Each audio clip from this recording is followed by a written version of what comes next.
your hip mobility workout for today in real time. So we're going to put our feet shoulder width apart.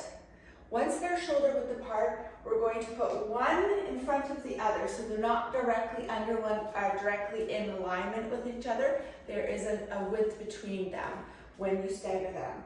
So all of you will feel a little bit different, uncomfortable, or stretch here, even to start. So if it's too much, feel free to move this back leg more towards the front leg. Just make sure that there is that separation between your front and back legs, about shoulder width apart. You're going to want to make sure that your toes and your feet point exactly in the forward position. So take a look at those toes, make sure that, and you can definitely keep your heel down. Again, that will really depend on flexibility with your calf, but feel free to have that heel come off if it feels a little bit more stable or more comfortable.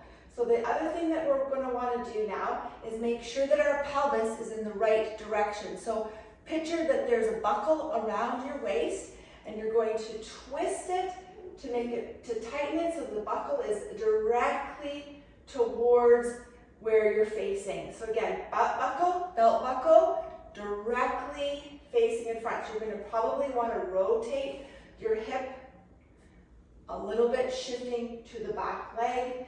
Again, picturing that the buckle on your belt is directly center to where those toes are pointing. Now, what we're going to do, because there's a little bit of a back extension or hyper extension happening here, we need to get rid of that to place the pressure and tension onto the hip flexor. We're wanting to stretch the hip flexor, and again, this will take a lot of pressure off your hips and lower back. So I've shown you a few hip flexor stretches in our library, but here is a new one to try today. So again, all I want you to do is now squeeze your bum, engage your core. You're now going to start feeling a deeper stretch in the leg that is back, front part of that leg, so the hip flexor part of the muscle, or part of the leg. So squeeze the glutes, engage your core. So you're engaging your core, squeezing your glutes, and all of a sudden, bingo, you're gonna feel that intense stretch in your hip flexor, keeping your face straight in alignment to where your toes and that belt buckle is. We're just gonna hold the stretch. Rotate your shoulders back and breathe.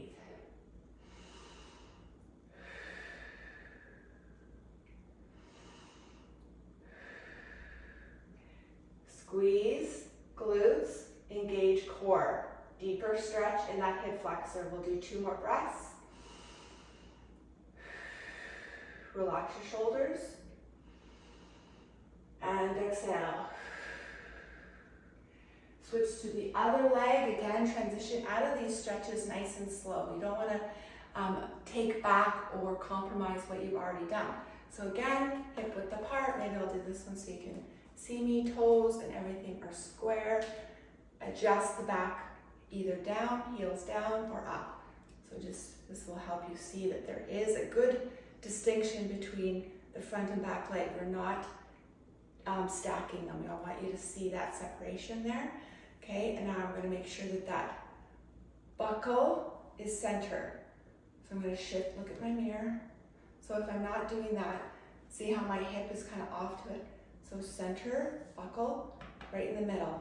Now we're going to suck in our belly, squeeze our core, squeeze our glutes, okay? Abs are on, and then you're gonna take that hyperextension out of your lumbar spine and put the tension where we want it. Again, you can definitely keep the heel down. I feel a way better stretch releasing my heel off the ground. Engage your core, squeeze your glutes through the whole thing. This is where you're feeling it. Toes forward, hip totally square. Visualize that belt buckle. 2 breaths. Breathe in.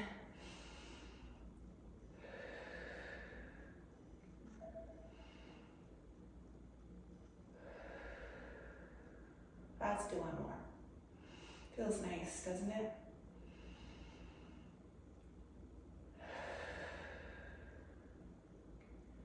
And then release. There you go. Have a good one.